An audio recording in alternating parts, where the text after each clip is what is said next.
नमस्कार, I'm Dr. Atmaram Pawar. NEP 2020 Parayan.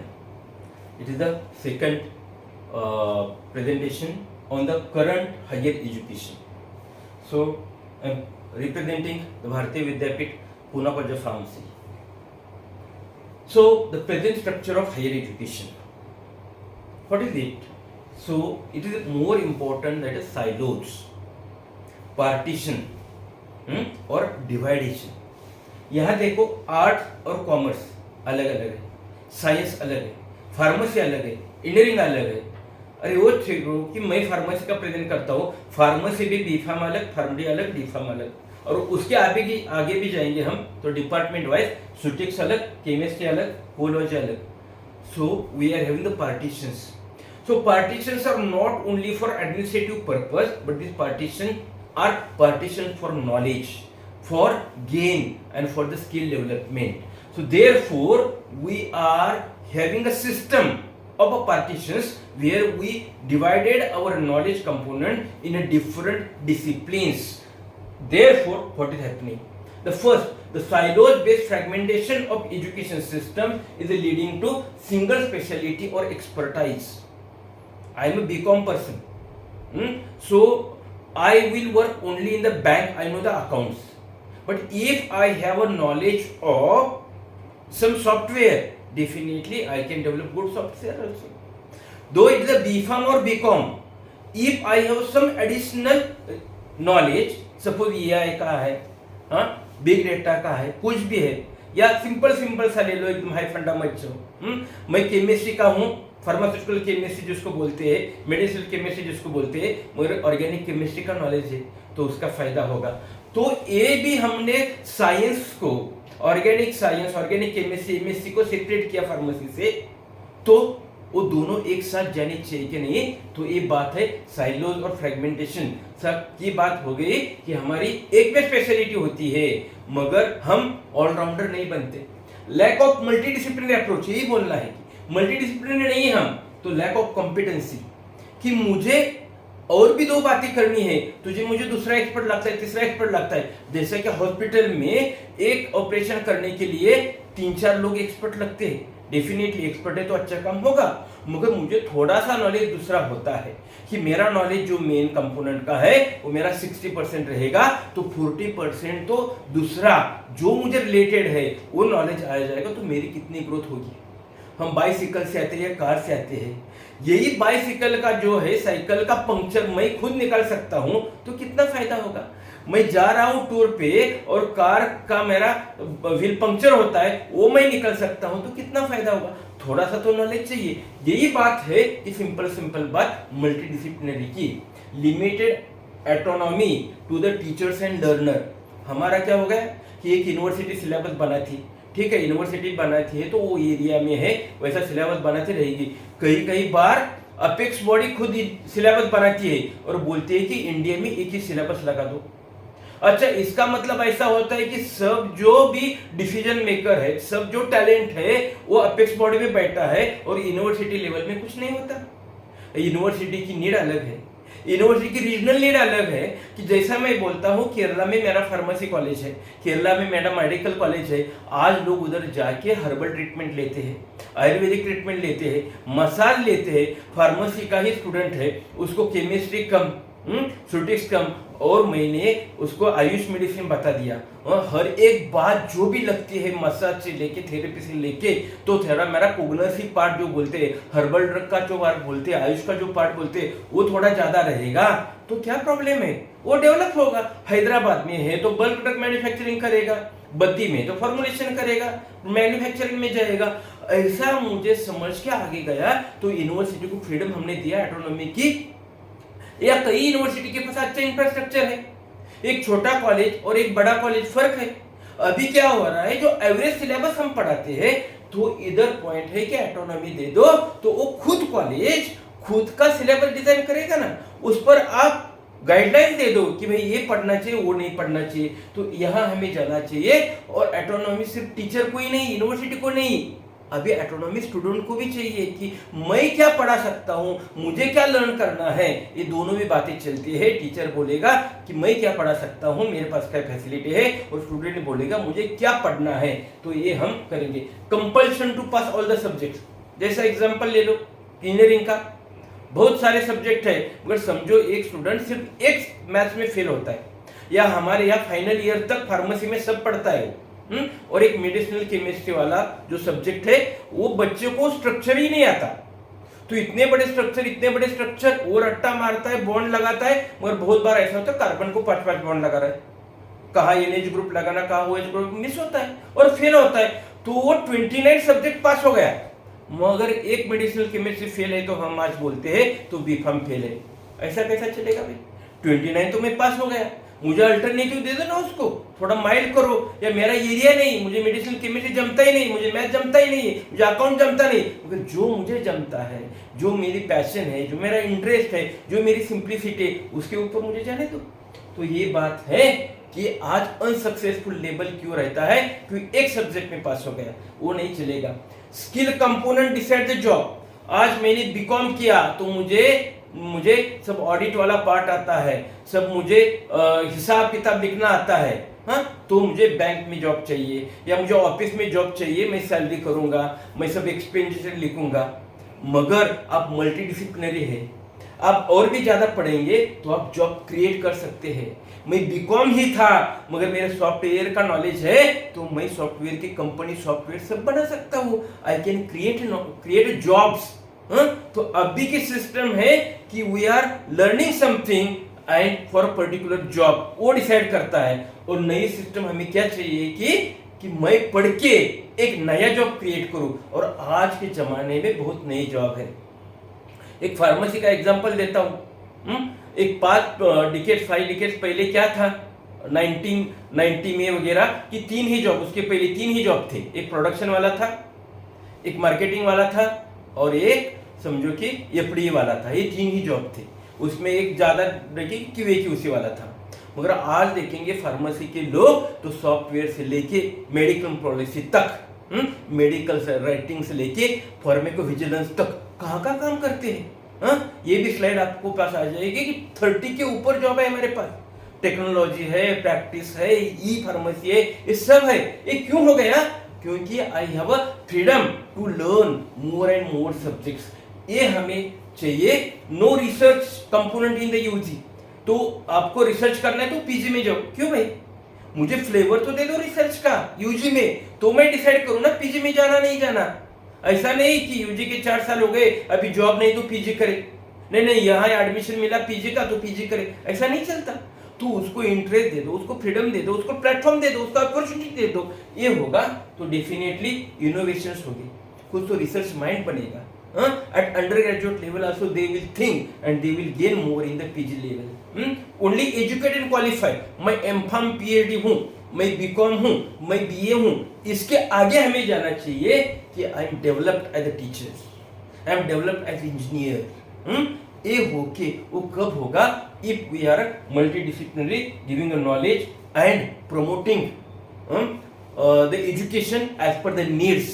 Needs देखो ना, अभी न्यूअर्स नीड्स आ रही है, हर जगह न्यू कुछ तो कंसेप्ट लगता है हमें, पुरानी बातें नहीं चलती, तो न्यू नॉलेज लगता है, न्यू स्किल डेवलपमेंट लगता है। जैसा एग्जांपल ले लो, रोटी कपड़ा और मकान, ये पिक्चर भी अच्छा था और नीड भी उतनी थी, मगर जैसा भी कंप्यूटर आ गया, इंटरनेट आ गया, ये स्मार्टफोन आ गए, तो एडिशनल एक नीड बन गई ना डेटा की, इंटरनेट की, तो मोबाइल तो आ गया, दूसरी नीड आ गई। मोबाइल किसको आता है भाई? AI किसको आता है भाई? ये यूट्यूब डेवलपमेंट किसको आता है? ये सब करने के लिए बूढ़े लोगों को, हमारे जैसे लोगों को बच्चे से पढ़ना पड़ता है। It is skill development. So this is the system for education. Always there is a gig economy dynamics, means each and everything have a short span. सब बदल रहा है। क्या बदल रहा है? Every person will need to replace 42% of current skill set. हमें बदलना है, आगे जाना है। एक डिग्री ले ली और रिटायरमेंट हो गया, ऐसा नहीं चलेगा। अभी एक डिग्री ले ली तो आपको हर पीरियडिकली उसमें इंप्रूवमेंट होना चाहिए, क्योंकि अपनी डिग्री जब पुरानी हो गई, अभी नया नॉलेज आ रहा है, तो current self life is 18 months है, तो आपको आगे आगे जाना है। If acquire new skill today, after 18 months later it will require another new skill development. तो स्किल डेवलपमेंट की लैडर बढ़ रही है। तो every person get 101 days for upskilling. तो प्लानिंग करना चाहिए, जॉब करते करते समय वो भी देखना चाहिए कि मुझे क्या बाहर चला है और क्या पढ़ना है। So therefore no permanent jobs, no permanent table. कितने तो लोग हैं ऑफिस में कि एक ही टेबल पे आए थे और वो टेबल पे रिटायर हो गए, ऐसा नहीं होने वाला है। नो परमानेंट सिटी, आज यहाँ है, कल यहाँ है, बेंगलोर है, अमेरिका है, पुणे है, दिल्ली है, गुड़गांव है, जाना पड़ेगा भाई, रिक्वायरमेंट है। मगर मेरी एक रिक्वेस्ट है आपको कि यहाँ जो लाइफ पार्टनर है ना, वो परमानेंट रखो, वो बहुत इंपॉर्टेंट है। वो अभी फैमिली में क्रिएट कर रहा है सिचुएशंस, वो इंपॉर्टेंट क्यों है? क्योंकि ये सब बदल रहा है। तो एक तो हमारे पास साथी चाहिए कि जिसके साथ हम कुछ डिस्कशन करें, हमारा माइंडसेट टेंशन में है तो रिलैक्स हो जाए, कुछ तो हमें सपोर्ट मिले। This is helping in the decision and company in the bad days. तो मैं बोलता हूँ पार्टनर हस्बैंड है या वाइफ है, मगर वो अच्छी शॉक ऑब्जर्वर है, शॉक एब्सॉर्बर, उसको परमानेंट रखो, बाकी सब बातें चलती रहेगी और चेंज हो जाएंगे। और चेंज होना जरूरी है, क्योंकि डिस्ट्रप्टिव टेक्नोलॉजी जैसे बोलते हैं, big data, automated artificial, biotechnology, 3D printing and number of things, और अभी टेक्नोलॉजी टू वॉच, सब बदल रहा है। हमें ग्रीन चाहिए, रिन्यूएबल एनर्जी चाहिए, ग्रीन हाइड्रोजन चाहिए, न्यूक्लियर फिजन चाहिए, हर एक देखो इतना चेंज हो रहा है कि अभी हमें ड्रग का सिर्फ एनिमल पे नहीं स्टडी चाहिए, जेनेटिक मॉडल चाहिए, वो जीन पे क्या फर्क पड़ता है, आगे क्या होगा। ये सब सेलुलर लेवल का काम चला है, जेनेटिक लेवल का काम चला है। बायोलॉजी में जाओ, साइंस में जाओ, फिजिक्स में जाओ, कहां भी जाओ, आपके भी डेप्थ नॉलेज की इतनी बढ़ रही है, और वो भी सेफ्टी के ऊपर, एनवायरमेंटल फ्रेंडली बन रही है। ये भी सब हमें नॉलेज चाहिए। तो इसलिए कि आज मल्टी डिसिप्लिनरी को सपोर्ट करते हैं।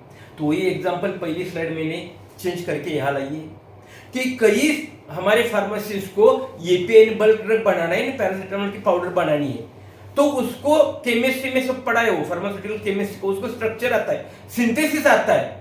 मगर आज देखिए तो बल्क ड्रग मैन्युफैक्चरिंग में फार्मेसी के ग्रेजुएट जितने हैं, उससे ज्यादा ऑर्गेनिक केमिस्ट्री के हैं। मगर उनको प्रॉब्लम है, वो केमिकल करके ड्रग बनाते हैं, उनको फार्मेसी का नॉलेज नहीं।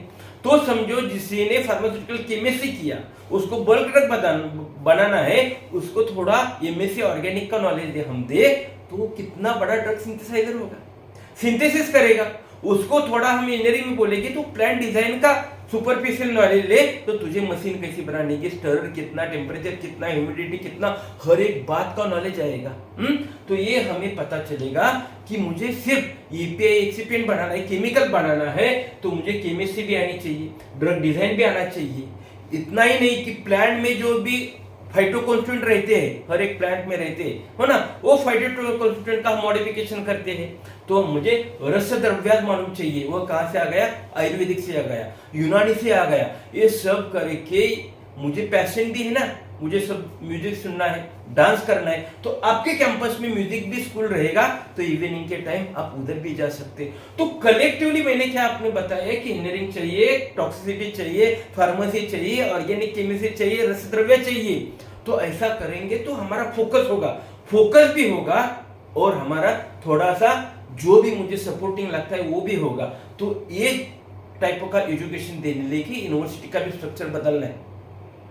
Statutory university, central university, agriculture university, technical university, health university, यहाँ भी पार्टीशन बहुत है। तो अभी क्या सोच है कि हायर एजुकेशन इंस्टीट्यूट है, वो नैक करेगी, वो ऑटोनोमस बनाएगी, और वो खुद यूनिवर्सिटी बनेगी, है ना। तो ऐसे जमाने में हमें आगे जाना है। और क्यों जाना है? क्योंकि हमें क्या प्रोड्यूस करना है, और आज का जमाना क्या है, जनरेशन एक्स नहीं, जनरेशन झड प्लस मैं बोलता हूं। क्यों है कि डिफरेंस है। अभी हमारा जमाना था, अभी का जमाना था कैसा, ऐसा नहीं करते, ऐसा करते हैं, बहुत रूल्स थे। हाँ नहीं ऐसा ही करना है, बाकी कुछ नहीं। ऑफिस जाना है ना तो टाई पहन के जाना, अच्छा सा गॉगल पहनना, अच्छा सा चश्मा पहनना, ये डिसेंट होना चाहिए। अभी ऑफिस में बच्चा जाता है तो कैसा जाता है देखो। तो मेरी बात क्या है कि हमारा एक जमाना अभी का था कि driven by the rules, known rules. और नया जमाना है वो क्या है, अजम्पशन ड्रिवन। नहीं ऐसा करेंगे वैसा करेंगे, क्या होता है देखेंगे ना। तो ये क्या बोलता है, ऐसा किया तो क्या होता है तो देखेंगे और आगे जाएंगे।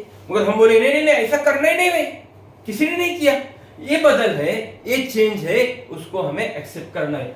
हाई इन नॉलेज, आज हम नॉलेज लेते 30 पेपर हम देते हैं एक ग्रेजुएशन में, नॉलेज बहुत इकट्ठा किया। अभी ये क्या कर रहे हैं कि लो इन इनिशियल नॉलेज, मुझे थोड़ा थोड़ा मालूम है, मगर मैंने पाथवे बनाया है कि मैं थोड़ा एक्सपेरिमेंटल करूं, इंटर्नशिप ले लूं, इंडस्ट्री में जाऊं, प्रोजेक्ट ले लूं, और वो मैं नॉलेज जैसा लगता है वैसा बढ़ाऊं।